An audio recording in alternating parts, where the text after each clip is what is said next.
Welcome everyone to another episode of Bruvcast. I've brought in two people this week, so welcome back Harin and welcome back Sandeep. How's it going, man? You good? Yeah, man. Sandeep, Good what's to be up? back. How you Good doing? to be You back. I'm doing well. How are you guys? Good, bruv. Good. I think we haven't had a lot of episode where we've had like three people at the same time, so it's always an experiment, man. Especially when you have different people dialing in with different internet connections, different mic setups. It's kind of like one of those like India, like those India phone calls that you have. But if you do a group India phone call, that kind of a vibe. So let's see how it goes, man. I want to first start off by some news. Okay, I don't know what you're seeing on your Instagram feeds, bro. Yeah, but the only one face I'm seeing is 50 Cent, bro. His beaming smile because of his documentary, which has surpassed Stranger Things, which has been like, one of the most anticipated shows of this year. And I was just like, this thing popped up and I wanted to play it. And this is, bro, he's fucking gone all out. Like he's got so much animosity against Diddy, right? That he purposely did an interview on ABC News. I think it was ABC News, because that's the only news network that is broadcast in prisons. Because he wants to make sure that Diddy can see the episode, bro. It's crazy. So I don't know if either of you have seen it, but the way the documentary starts, I haven't seen all of it. I've only seen the first like 1.5 episodes. But the way the documentary starts is it's a couple of days before he was actually arrested. And what has happened is he had a film crew following him. I don't really know why, but he had a film crew that was filming him just in the build-up to this case. And somehow 50 Cent got that footage. I don't know if he just like threw like tons of money at the videographer. I know how he got it. What did he do? So I've watched most of it. I'm only like 20 minutes from the end of the whole thing. Okay. It's, by the way, unbelievable. This guy is nuts. Yeah. And I think, I've seen a clip. I think I know where the beef starts. It's hilarious, by the way. Yeah. But basically, from my understanding is, he has a film crew. They're recording him. And I think he's going to shoot a documentary about himself. Maybe acquitting himself. I think he's got such a massive That figures, right? Yeah. It's a lot of filming himself in various different guises. But then it turns out he didn't pay them. So he gets indicted and goes to prison. And these guys have obviously been like, look, you need to pay us. He doesn't pay them. He doesn't pay anyone. He doesn't pay anyone. If you watch the documentary. You don't pay no one, apparently. You have to pay for your own funeral. Fucking hell, bro. You kill someone, you pay for your own funeral. From the dead, bro. And then 50 Cent comes past window shopping. Yeah, and then apparently Diddy's lawyers came out and had a cease and desist letter to Netflix. And Netflix goes, we've got this legally. And Netflix is huge. So Netflix aren't going to be messing around here. Yeah. Like if they haven't got it, they would know what they're doing. They've covered their asses. Come on, man. There's a huge company. Yeah. And but then I think this is so dumb when you hear it. But there's a clip of 50 Cent going, when he first met Diddy, he goes to him, me and you need to go shopping. Oh yeah, I've heard about it. And he's like, what? What do you mean shopping? He's like, yeah, I need to buy you some clothes. We need to go shopping. And he's like, what? Where are you taking me, bro? But the most interesting thing about the whole court case when it happened was when he had 1,000 bottles of baby oil. Yeah. What is he doing with that much baby oil? But then even when they raided his hotel room, they found more baby oil in the hotel room. There's a lot of tail, bruv. I have to say. Okay, so this is a clip of him talking about how he got the footage. Okay. Footage of Diddy. I figured most journalists would not disclose their sources. Does he know y'all have this in the doc? I would doubt he knows. So when this airs, that'll be the first time that his legal team Diddy, that everybody knows that this footage is now seeing the light of day. Perhaps. If Sean Combs watches this, what do you think he's going to feel? Like, wow, this is amazing. I think he's going to say this is the best documentary I've seen in a long time. Because you'll see people saying that, man, he might feel a different way about pieces and bits of it, but he knows the truth. He's gonna say, "Wow, this is amazing." It's about me. Bro, that guy's diabolical, man. Bruv, you know what I've learned, right, about 50 Cent is that he's not one to cross, bruv. When he goes at you, bruv, he does not stop. He's always smiling as well, isn't he? He's got this like devious He's smile. always Like, smiling. He's always on show. He's ready, bruv. He is ready. But you know why Yeah, why he's I was always wondering, like, why are they beefing? Like, why have they beef? Because it's not one of those mainstream beefs that you ever heard about. No, it's not. Like, they didn't have like loads of diss tracks or anything like that. But apparently, and it kind of comes out in the documentary, right? Diddy is like notorious for wanting to get other people's women.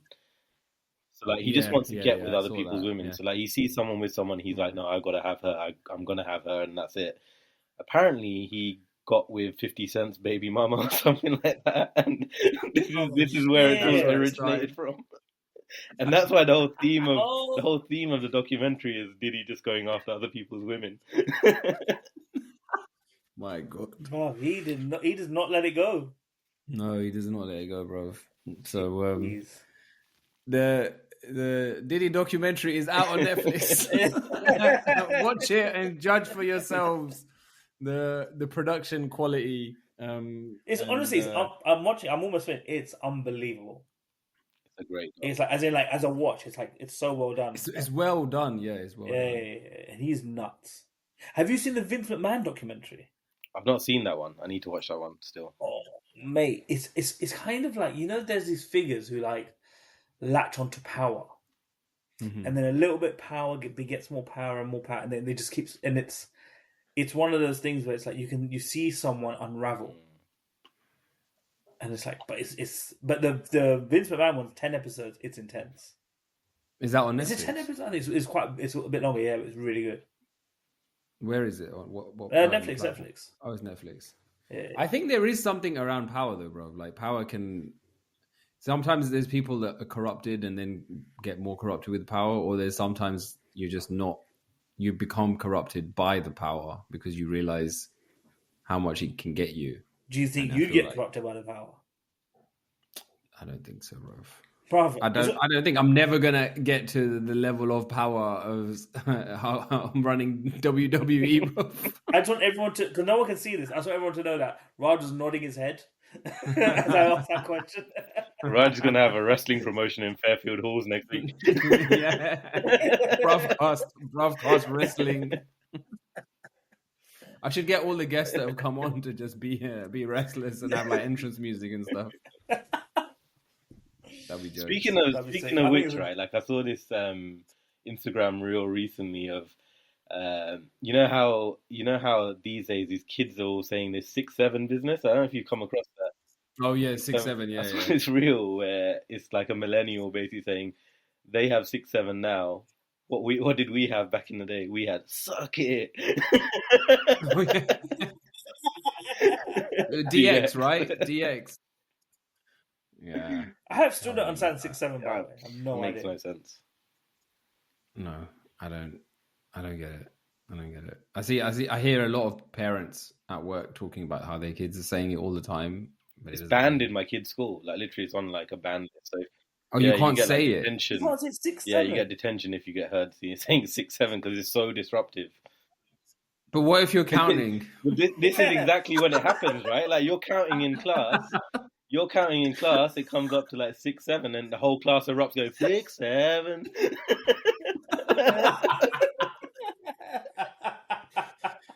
That is jokes, bro. Kids need something though, innit? They need something, bro. They go 3, 4, 5, 8, 9. Yeah, literally, they skip numbers. Like people are gonna forget 6'7" existed. But it's so pent up. Like literally, as soon as they get out the school gate, you just hear these kids shouting at each other, 6'7", 6'7". Hey, Jack, 6'7". You've I've seen that literally yourself, seen it yeah? myself, yeah. They cross the school gates and it just comes out. I can't believe they banned it. That is I extreme. think it's like so disruptive for the class. So they had to. Yeah. Right, let's get into the struggles. Harin. Yes, brother. Actually, let me start with Sandeep because I feel like we should do it this way Yeah, around. probably. I think Just start with the heavy stuff. start with the heavy stuff. Start with the 7, then we'll end up with the 6s, bro. Oh man. What's been happening, man? What's going on, Man, Sandeep? so I've got a pretty heavy one for this week, right? This happened a few weeks back actually, but so it's kind of we've had some time to process it and whatnot. But I don't know if you guys have had it around your areas and your ends where you've got all these St. George's flags going up and all this kind of anti-immigrant rhetoric and all that sort of stuff, right?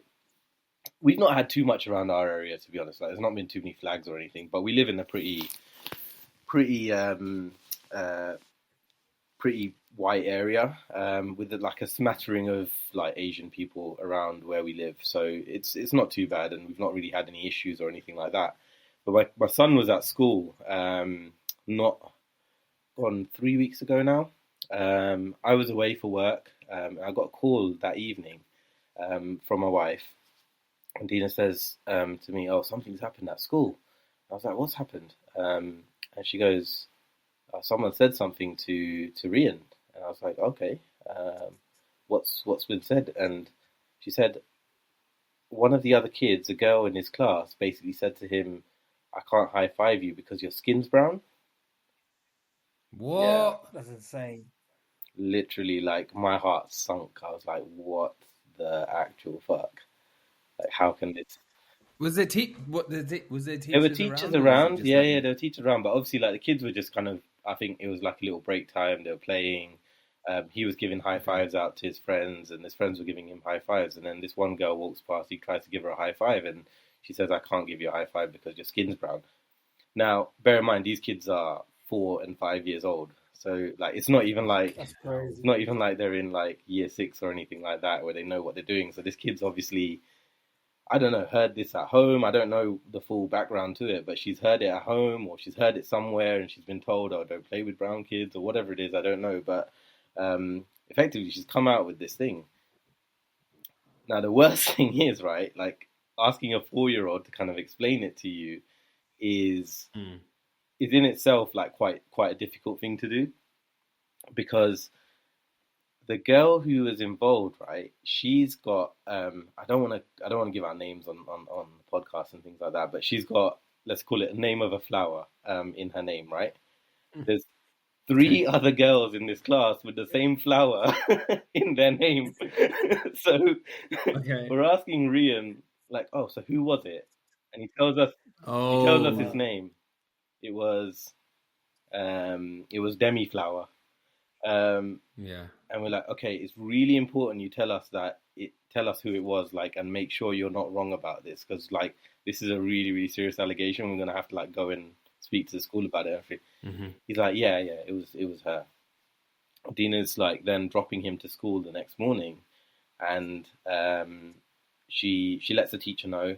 She mentions who it was, and then he comes home the next day, and then they talk about it again. And bear in mind, I was away, so I wasn't able to kind of contribute too much to it. But he changes the name, like that evening.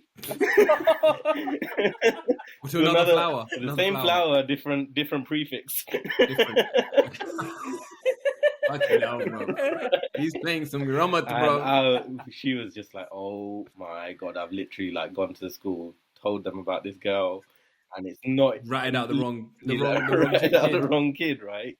Oh shit. And yeah, and then obviously like she then kind of like goes into school the next morning, had to like go to the office and basically like say, "Look, this is what's happened. It's happened. We're just not sure which of these 3 girls it is because they look the same." We know it for sure. Yeah, it has we know happened, for sure it's happened. luckily the school did their own investigation and stuff, and they kind of got him to point her out and whatever. So they didn't just kind of take his word for it in terms of the name, and they kind of got him to point it out and whatnot. But so anyway, they got to the bottom of it. They rang us and they said, yeah, look, it has happened. It's a different person to who he said originally, but it has happened, and we've kind of like started a whole kind of investigation, etc., around it, which is fine. But I think the thing that kind of hit me the most about it was the fact that he said to me on the phone, he goes, "Daddy, I don't want my skin to be brown. I want my skin to be white," and that just like cut so deep. Like I was just like, That's literally, like awesome. I'll be honest with you, I was in tears like when I heard him say that, because I was just like, this is like, I've never had to grow up with any of this. Like we're so lucky that our parents came over here and took the brunt of it all. And then we grew up in an area which was like really mixed races, and everyone's kind of across different cultures and religions, etc. Everyone got along, right? So we've never really had to deal with any of this sort of stuff, and this stuff's all now come out where you've got all these flags going up and all this sort of stuff, and it's difficult to kind of go in and actually explain how this makes you feel. But we ended up having this conversation with the school, bearing in mind the school's like completely white in terms of like the leadership. Like you go in, you look at the hierarchy, you look at the trust that runs the group of schools around it, and it's all literally just like pure white people. Like there's no diversity there whatsoever. And even from a male female perspective, like the school is run with like majority female teachers. I think there's like one male teacher, and they've just hired a male head teacher. Like even though the whole of the school is the whole of the school is pretty much female run in terms of like teachers. So I don't know. It was just a tough thing to kind of deal with. And then I guess now we're just trying to kind of manage it a little bit with him in terms of like how he feels about his skin color and all that sort of stuff, and just kind of trying to reassure him that being brown is a positive thing, and that he needs to look at it as a positive thing, and that we're there's a lot of kind of positive things of being from our background and culture. But again, you're talking to a 4-year-old, right? So you're trying to, bro. we shouldn't have to be like, instilling this sort of stuff in him like right now. But it is what it is, right? This is the situation at the moment that we're in. That is so mad. Yeah, bruv. That is. But do you know what? At that age, bruv, to have to deal with that and to have to think. So hold on, with this flower chick, right? Fuck this flower chick. Are they friends? So or are they like? So subsequently now, like I think they spoke with her and whatnot, and I think obviously like there's a job that you have to do at home, but there's also a job that the school has to do in terms of instilling good values and everything. So since then, he has kind of like spoken about her, and that she high-fived him after that and all this sort of stuff. So I think they are friends, and I think again at that age they don't really know what they're doing, they don't really know what they're saying, and so I think they are cool. Like there's no issues or beef there or anything like that between the two kids. Yeah, because they're sponges, exactly. Bro, and like that they have not like a kid is not born exactly. racist, bro. Yeah. Kid like a 4-year-old does not. Like they don't see color; they just see. And that's the hard thing, isn't it? Like he's never seen color before this incident. Like he's literally never talked about the color of his skin or anyone else. Exactly. Yeah, and now it's. Bro, can I tell you a random scenario? What do you do here if they invite you to like her kid's birthday party? But and he comes up and he's like, "Daddy, I really want to go." I'm going in. I'm sending him in salwar kameez, bro. You're gonna go as well with a turban, bro. You're gonna bring your dandiya with you, bro. Dandiya, turban, safo, bro. Jobo Choini. We should come with you. Is it like something behind the door? When you walk in, going with the door, and then when you walk in, then you like when we go places. Yeah, exactly. So, this is how we. And we are gonna get high fives from all of you, man.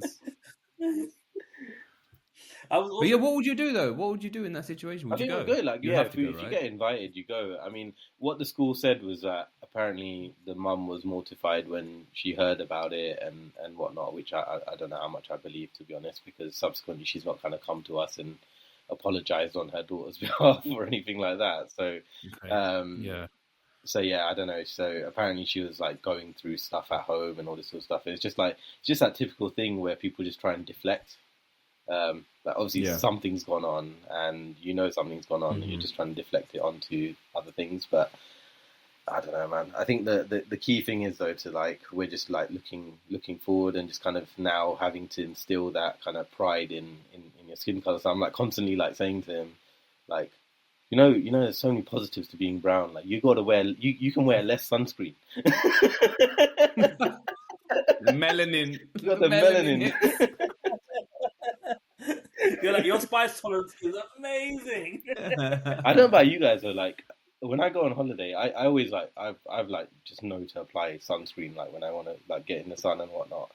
But my dad, like for a long time, he would just be like, "No, I'm from India. I don't need to apply sunscreen." Right? Yeah, same. My dad's the same. That's terrible, by the way. It's really bad. My dad's the same. But then, And his nose goes like Rudolph Yeah. style, bro. well, we were in Zanzibar like back in 2007, and like up until then, my dad was like adamant he doesnn't need to wear sunscreen, right? By this point, he had like a full blown tal, everything, right? Oh no, that's the worst. I think we spent like half a day on the beach, literally like. He was red like a tomato, and he was peeling for a good like 6 weeks afterwards. Since that day, he applied sunscreen like every day.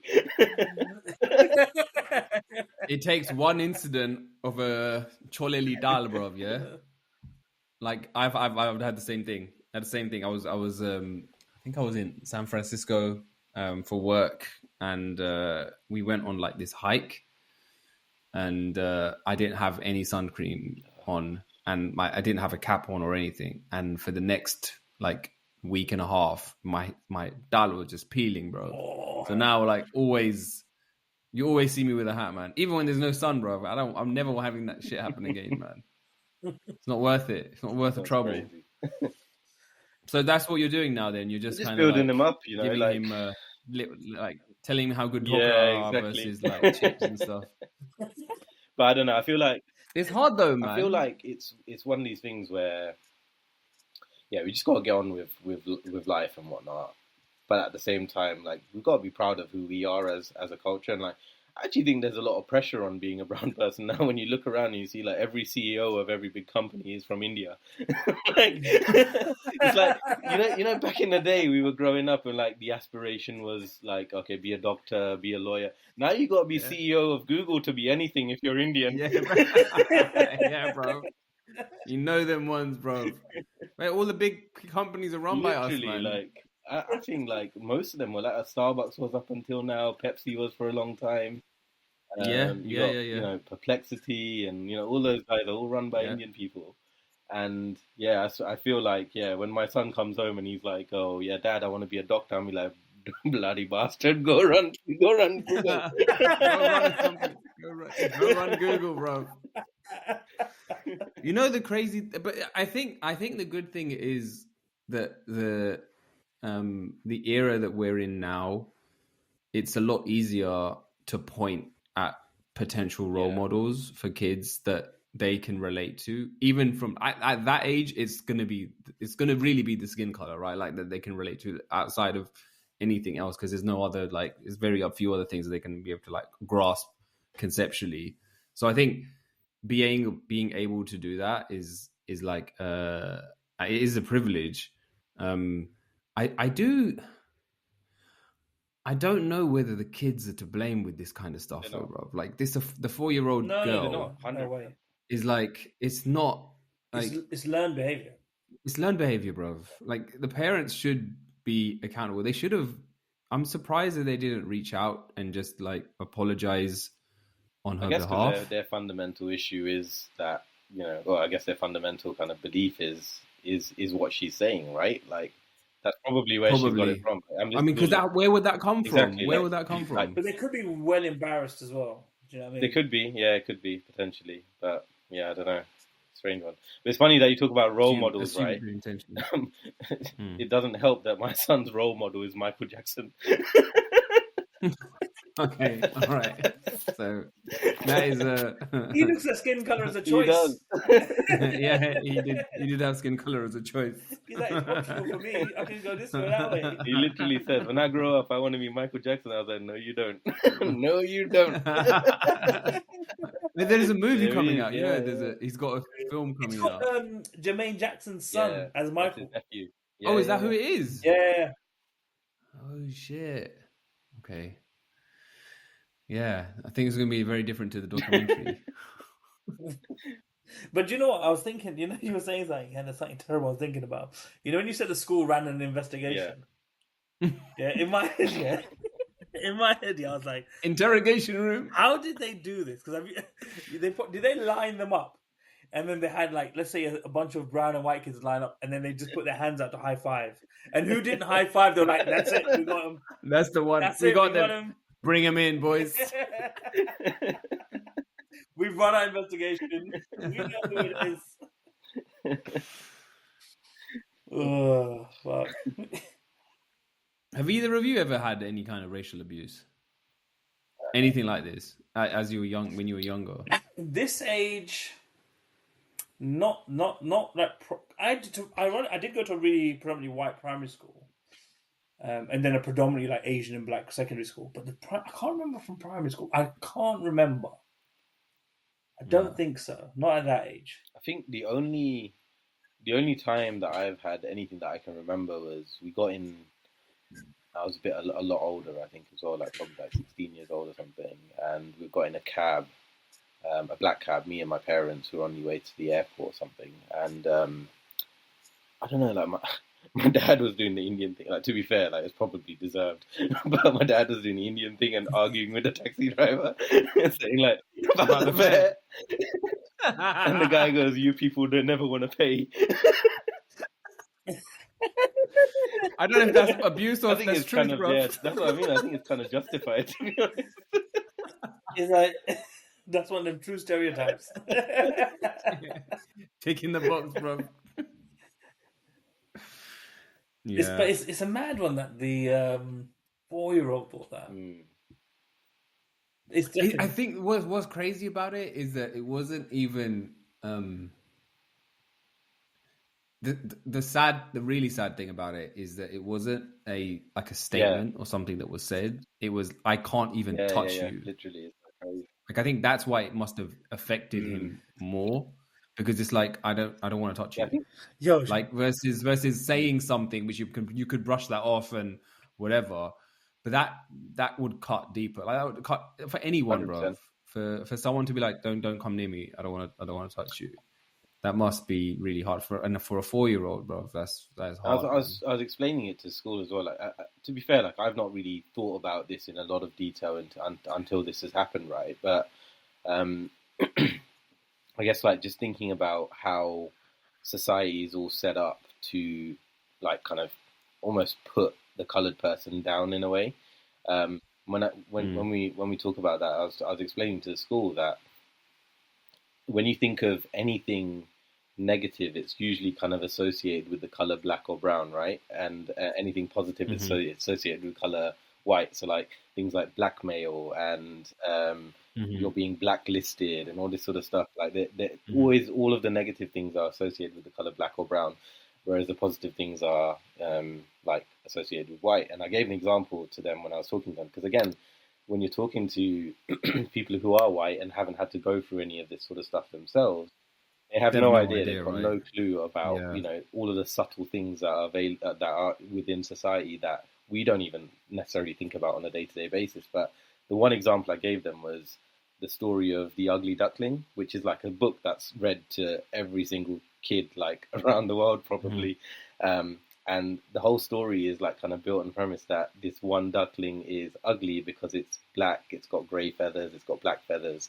But then when it grows up and it becomes a swan and it's white, then it's beautiful all of a sudden. And I kind of gave that example, and they were just like kind of mind was blown sort of thing. Like, we didn't even realize, like, these sorts of stories exist. And And then then I was just reeling stuff off like Snow White and all of these different Disney stories, etc., which our kids have all grown up watching. They all perpetuate like the whole idea that dark is bad and white is good and light is good, sort of thing. So I think it's definitely something which like kind of is high on my agenda now to like kind of keep an eye on with things that the kids are reading and watching and that sort of stuff, really. Yeah, it is. I mean, like, I think with these types of things, it's education, man. Just educating yourself, educating your kids, getting like that is the least that you can do. Like, make sure your house is in order and your kids are just kind of like appropriately behaving. But there's an interesting thing actually with us lot, actually, because we're now British Indians. So like if we went to India, they'd look at us like foreigners. Yeah. And then we're here and we looked at us foreign. So we're in this weird niche a little bit. Yeah. And like when you raise your kids, it's interesting because me and Nair were talking about this. We were like, we're both Indian. We're going to raise our kids obviously with all the Indian cultural values and stuff. But a lot of things get changed as time goes on. So you have to work like twice as hard now to keep things alive. Like the older I'm getting, my mom is more like, oh, don't worry about it. You don't need to do that thing. But then in my mind, I'm like, oh, we probably should do that traditional thing. Yeah. To keep it. Because if you don't keep it alive, your kids will grow up not knowing any differentiation between what you grew up with and just the norm in everything else. Like they won't know a teplo from a rotli, bruv. It'll get that bad, and you'll be like, nah, bruv, we need to school you. But even like we did we did a Balmora, that was really good. Yeah. And their side, they do a lorry, we did a lorry. She still does Garva. So we tried to keep a few things alive. But you have to, though, innit? The responsibility is yours, bro. I think what's really important in this, though, is like you need to understand why you're doing things, because the next generation isn't gonna just sit down and just accept things like for what they are. No. You get all of this stuff that you get taught not to do, or things that you should do, and you ask a question of like why are we doing this, and the answer is because, or just because your grandma did it, sort of thing. Like that's the answer, right? John will look in the bathtub, innit? Well, actually, you know what? I have to say, I have to follow up on that, because we did have at least two people who messaged in who were also victims of the Jalan lot in the shower situation. So you're not alone, man. You can actually start that. That was Sandeep's sister and mum that. I cannot reveal the sources. It has to be anonymous, as per Bruvcast policy. No one did that, bro. No, they did, bro. Honestly, there was two people messaged. I sent Sandeep the screenshot. But you're right. If you don't have a good reason why you do, the thing is though, like even when you explain like, oh, be proud of your brown skin. Once you have all the cultural stuff that you do, and then you can relate back to your color of skin, like the history of everything we do and stuff, it all kind of ties into the identity we are.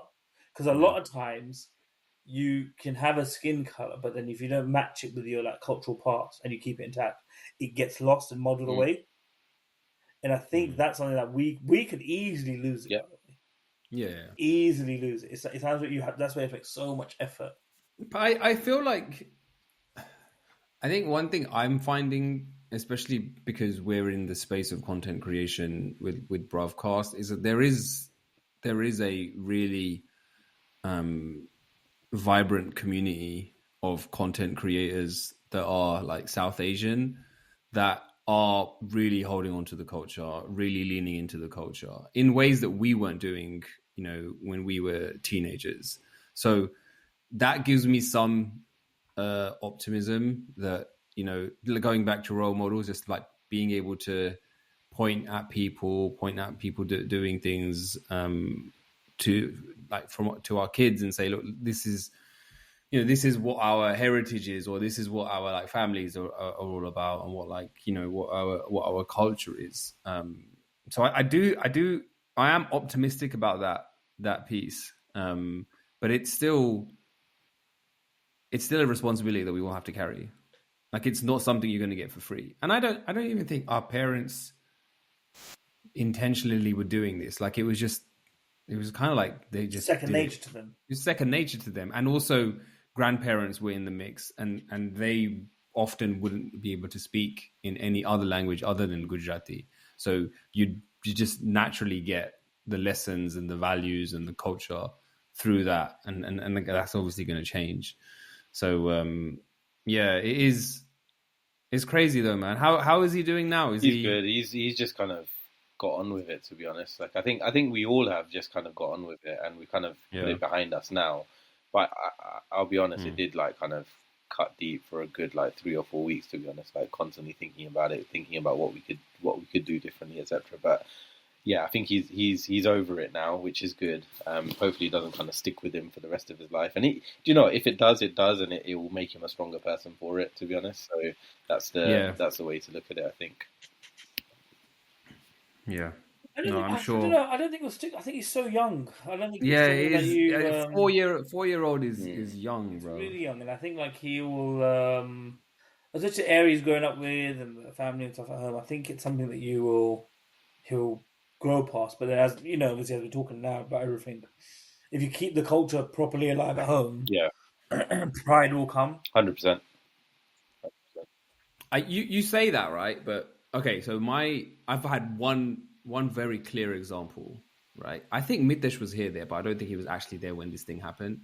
Me and him and like all the cousins went swimming once in ends, right?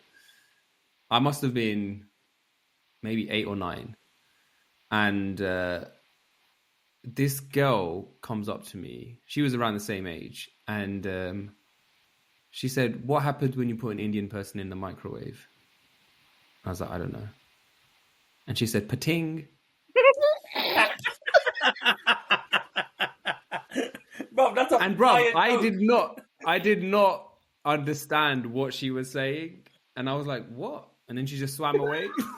Bro, she just swam away, bro. She's got you good. So she swam to you to tell you that she swam to me to fucking tell me this joke, and then swam away, bro. Like the ugly duckling. I still remember that. And you know what? It's only this conversation that is reminding me of that. Like I still remember. I think Mitesh was definitely there. I don't think I told him about it, but he was there because I remember all of us used to go swimming together, and yeah, that I was 8 or 9, bro. I cannot be older than that, and I still remember that, bro. So.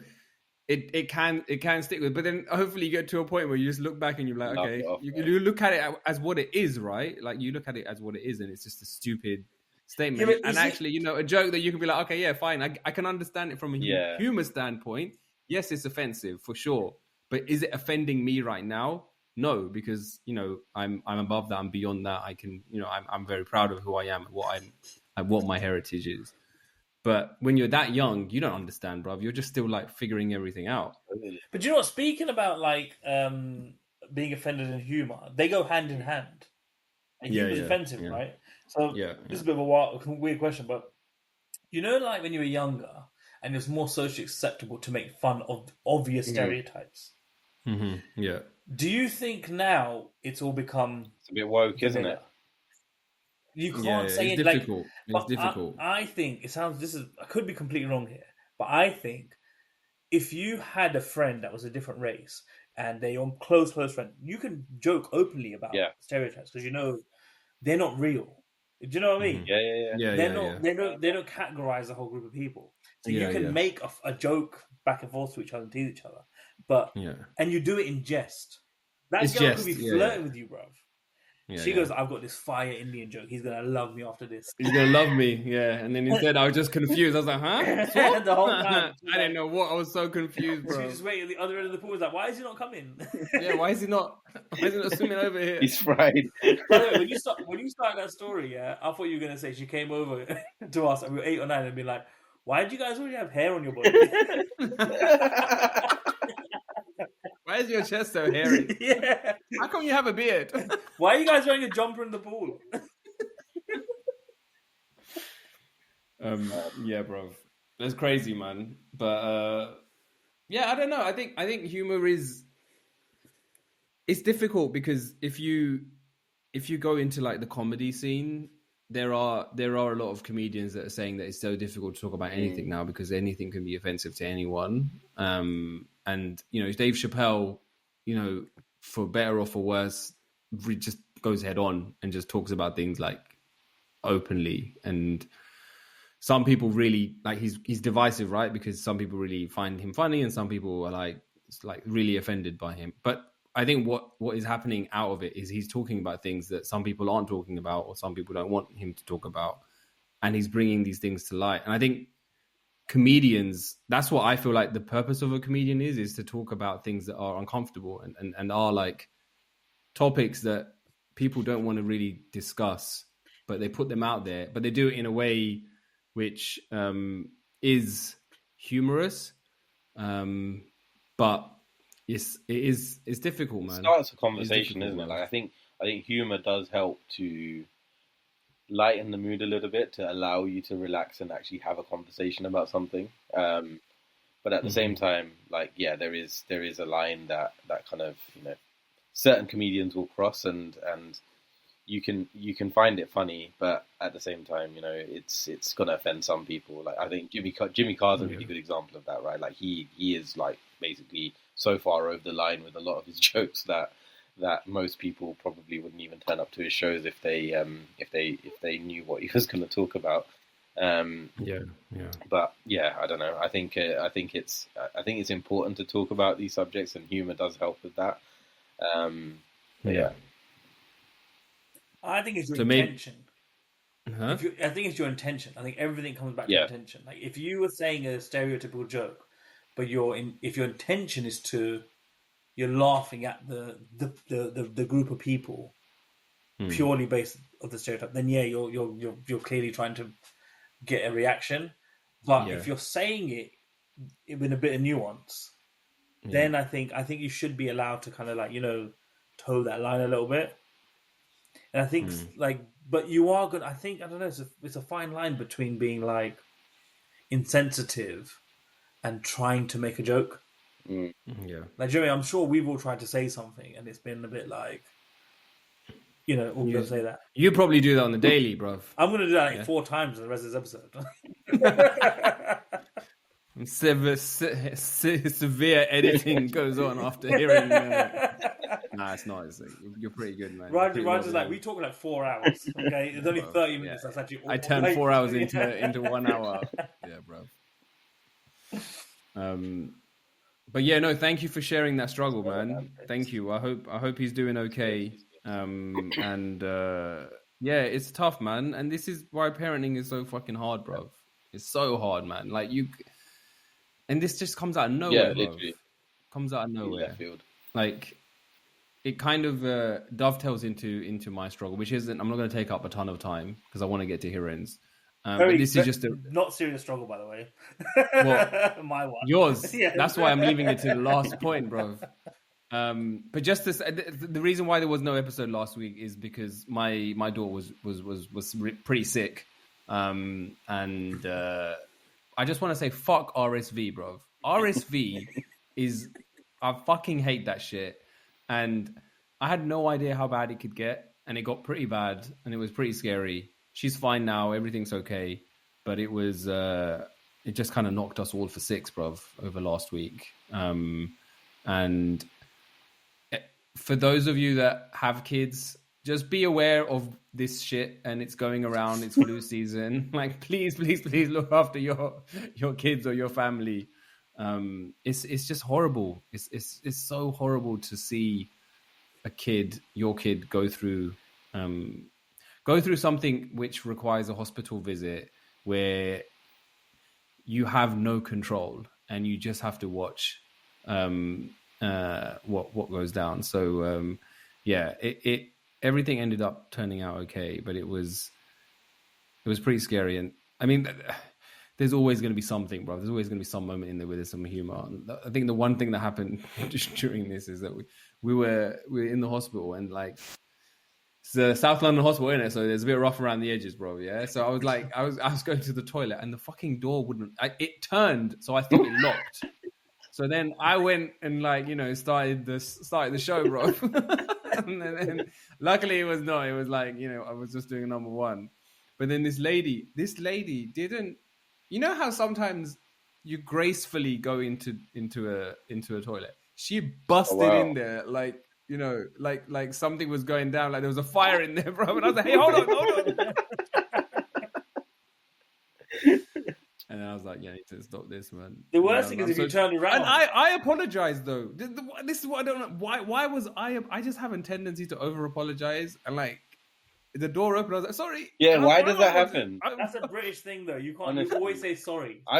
This the same thing happened to me in Gatwick Airport. I've told you guys this story before, right? I was in Gatwick Airport. I was desperate for the loo, number 2.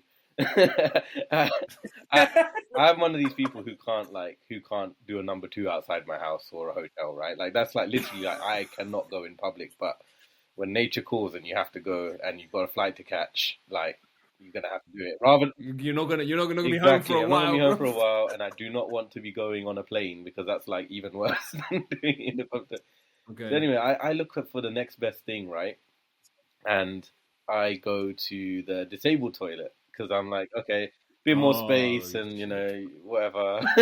no one's gonna hear anything. So I get into this disabled toilet.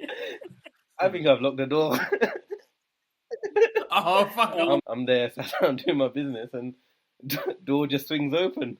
And I'm like, oh, sorry. Was it the same lady? Probably. I was like, sorry. Then I'm like, oh shit, what do I do? I like waddle over to the door with my ankles, with the trousers around my ankles, lock the door properly.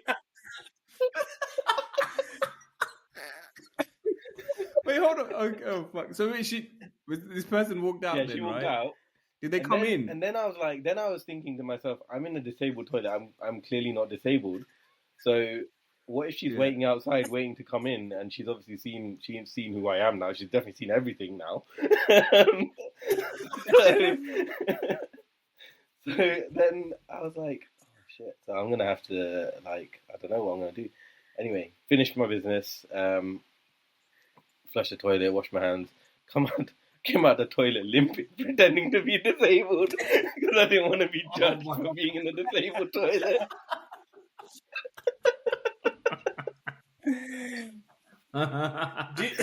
Bro, you need to change this podcast name to the Lou Podcast.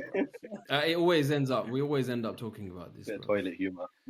Even when you were trying not to, Rov. I think we started off with your high toilet, man.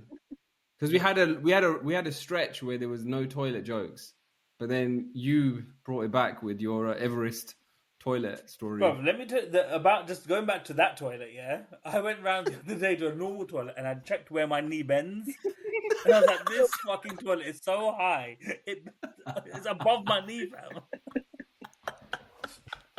I was like, "Fuck this."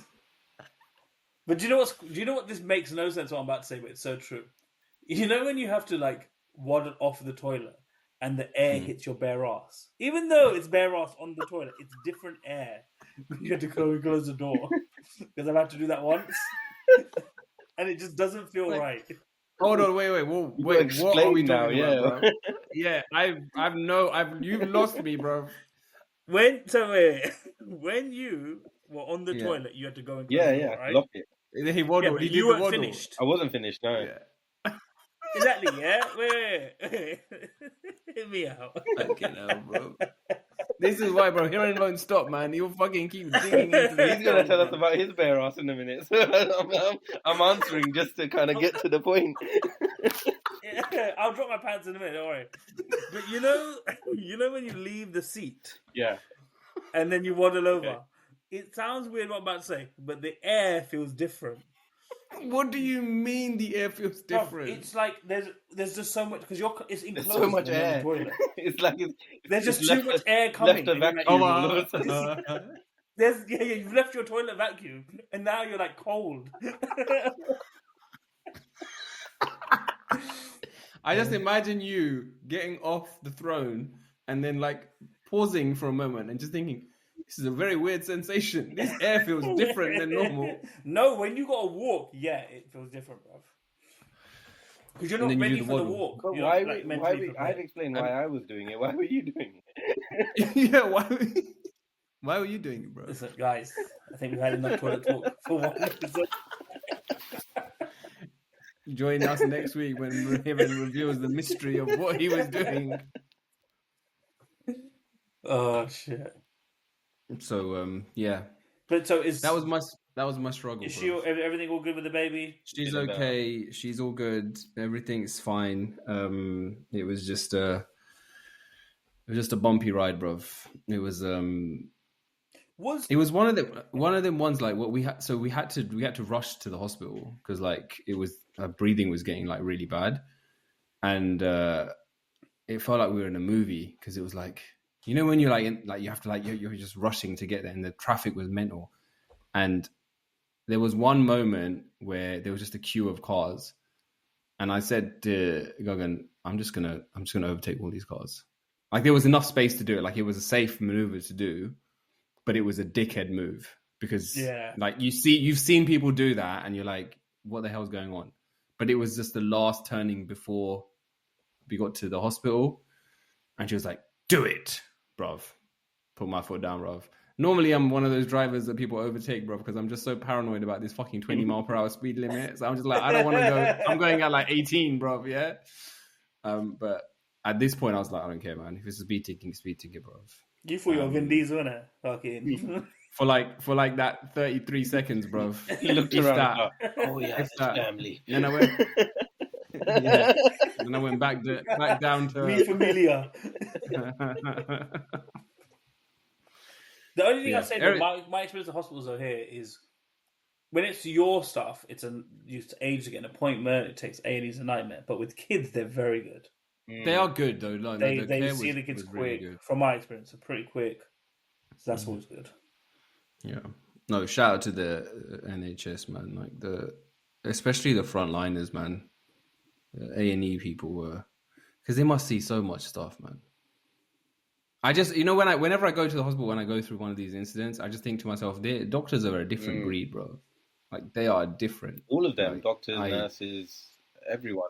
Like they're just different, bro. They can remove themselves from like the emotion of a situation and just be on it. And you know when you just speak to someone who's like confident in their ability, and you're just like, oh shit, man, this person's. I'm not even worried. I'm not worried about anything because this person, just the way this person is carrying themselves, like I felt that with some other staff. So yeah, man, it's we are lucky, bro, that we have access to that. I mean, obviously there's bits and pieces where it could be better and stuff, and obviously like this toilet lock was not working functionally. So there are some things that are rough around the edges, but the staff, bro, the staff. Shout out to the staff, bruv. All right, Harin, man. You're up, bruv. Do you know what I hate? We're in heavy topic, light topic. So, I wish 776. I wish I went first. Because this is so compared to what you just spoke about. Kids in hospitals, racial abuse. And now I'm going to complain about some bullshit that I've created. What is it? What have we done, man? Okay, so basically, this goes back to last year. Now, I was trying to be savvy, right? So we were hosting Christmas. Was it last year? It was probably one of the first few Christmas we were hosting, right? We had quite a few people come around, so I was like, I need to buy loads of wine and some beer and all this other stuff. And then, like, I'm not pretty bright with this stuff, but everywhere there's like, oh, if wine 52 is cheap, or this one is cheap, and this. I was like, I'm just going to sign up to all of them. I'm going to get these deals, and I'm not going to buy any more wine. I'm all good. So I went to these 3 separate websites, and then you get the discount Christmas cases. So I was like, all right, sweet. I'm just gonna pay for it. Boom. It's like, oh, it's no sign up, no nothing. So I leave it. I don't think about it. And then like a month ago, I looked back and I was like, oh, I get an email from Virgin Wine saying, oh, your wine balance, you should spend it. And I go, what wine balance? So I go back and check. And my Virgin Wine balance was like 235 quid. What? Every month it was taking money. Then I had Naked Wines. I was like, okay, what's this? That was £260. And then I think I had another one, Wine 52. So what? They were just taking direct debit. Yeah, but if you're Subscription, taking innit? it, would you notice £20 leaving your account I probably would, to be honest. with all your bills? And I everything? know it's £60. It's not £20, it's £60. No, Fucking one of, joy, them, bro. one of them I was happy with. Well, every month you get a little wine box. I was happy with that one. But the other two, I was so surprised. When I saw it, I was like, what to the fuck? So I phoned up Naked Wines, and they were like, Bro, you need an audit, man. oh, I'm terrible at this stuff. I am. Do you know what the worst thing is as well, right? I was round at your house last Christmas. I think we stayed over, didn't we, for one night? He's got a post-it note on his TV, on his PC screen. Cancel beer 52. Cancel wine 52. Last year, it's still not been done. It was so funny. The wine 52 one. So I did cancel beer 52, switch it to wine 52 because the guy sold me really well, but I'm gonna lie. And so I was like, oh, do you know what? I'll keep it for a month. And honestly, you forget. Because when the wine comes, you're like, oh, I'll enjoy it, but then I cancel it next month, and then you forget. But How can you forget if you're getting wine on a monthly basis? No, that one I didn't mind. But the other two, they were just racking the bill up. Oh, so it just racks. It doesn't racked. send you wine. And then I was just like, you know what, fuck it. So now I have 30 bottles of wine at my house. Wow. So Christmas at Harin's. Yeah, bro. But You you can know have what? it, bro. They make it hard to cancel subscriptions. Yeah. Of course. I had something recently with I don't know if you bought from Fabletics before. They're like kind of like a sportswear company, but basically they have these offers like you get 2 pairs of shorts for £24 for members. So you sign up for the membership, but they just take 50 quid out of your account every month, and they apply it as like credit on your account, so you get like 2 credits for the £50 that they charge you every month. I noticed this after like 2 months that this was happening. And when I went to spend it, everything's like ramped up to full price. So then each pair of shorts is £50. So it's just like ridiculous. But It's it's like, bullshit, literally, innit? like it's proper It's scam, bro. like proper scam. So yeah, I was just like, let me go on the You know how website, find the easy most it is to expensive get thing because scammed? it's like the same price as 1 credit. Yeah, but bruv, the difference herein is that Sandeep didn't have a post-it note saying cancel this I just subscription. cancelled it. Yeah, he Can I just say something? cancelled it. He Can I say just noticed it and he shut it, bro. Shut it down after 2 months Can I when say you're trying to even- buy expensive shorts. Can I say even worse than all of this? So Naked Wines, you can't get the money back, but Virgin Wines you can. Right? What do? I didn't get my money back. I just bought more wine. I was like, they texted me, oh, we got a midnight offer. I was like, you know, I shouldn't get this offer. This does make sense. Midnight You offer, are- sign up for a you are- year in advance. I am. You are a dream for a salesperson, Oh, bro. You are I an know. absolute dream, bro. Upsell. It's so bad. Because in my head I was justifying. I was like, we got Christmas coming up. Got a lot of people going around.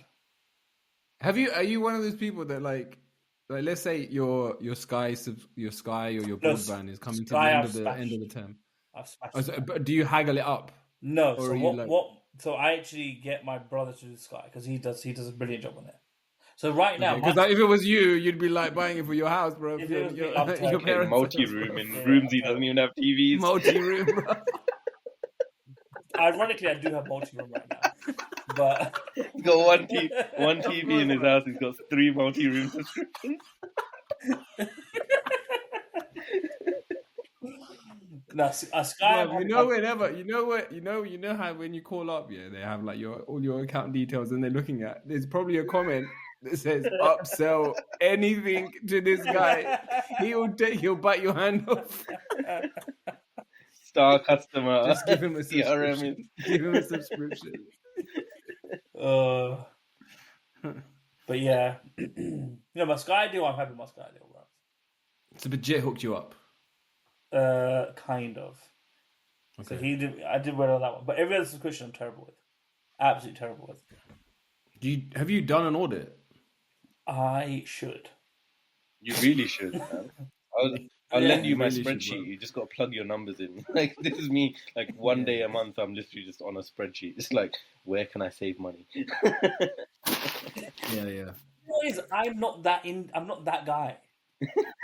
There are guys that are like that. I'm Like, not I'm that the guy. wine guy. I'm that guy. I am that guy, bro. Yeah, I'm not that guy. That's one of the things I'm like. I love. But what it's you just do. it's not even like it's just knowing where your money's going, bro. No. Let me explain to you the psychology of this.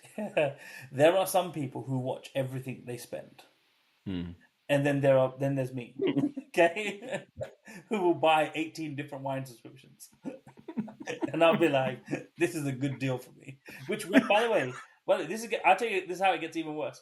We drove to France recently, and we bought like 18 bottles back. my goodness. What the hell? Where are you putting all this wine, bro? I didn't need all this wine.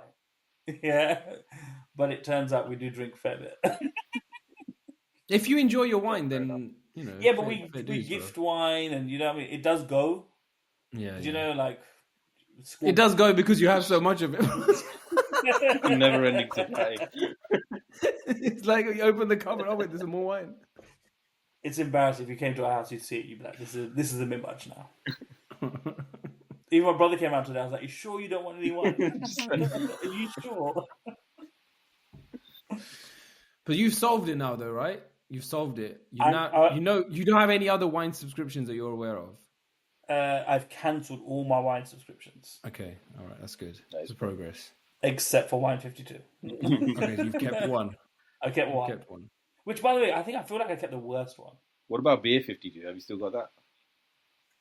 No, we had that for ages. But then, again, this is going to sound terrible, but they only give you 8 cans, like little cans, and it's meant to last you a month. Well, that's not enough. After like the half of the football game is over and it's finished. You know, this is terrible. It's because it's Man United playing, innit? You have to drown your sorrows, bro. Yeah. You want to be careful, bro. You guys dropped points recently. I know. I do want to be careful. I don't want to say any more on that topic. For that. But I think we're at time, man. Fair play. Thank you both for jumping on and sharing your struggles. It was. I think it was a good episode, man. We covered good range of topics, 6s and 7s, bro, and everything in between. And we discussed bare asses as well. So it's always a good episode when that started topic with Diddy, ended with Diddy. Yeah, exactly. Diddy-esque, bro. If you have any questions, comments, feedback, stories, struggles, anything you want to get in touch with us about, please reach us on social media. We have a form, anonymous form. Just get in touch. And thank you so much for listening. We saw our Spotify numbers coming in this week on Wrapped, and it's just phenomenal. The support that we're getting, how much you all are listening to us. I think it's 500,000 hours of Bruvcast has been listened to, which is like, I don't even understand that. I don't understand that, Matt. Yeah, thank you. And, we're going to keep putting this out if you keep engaging with us. So please keep us going. And we will see you next week. Thank you, Sandeep. Thank you, Harin. Share the struggle, find the funny. And see you later, people. Bye.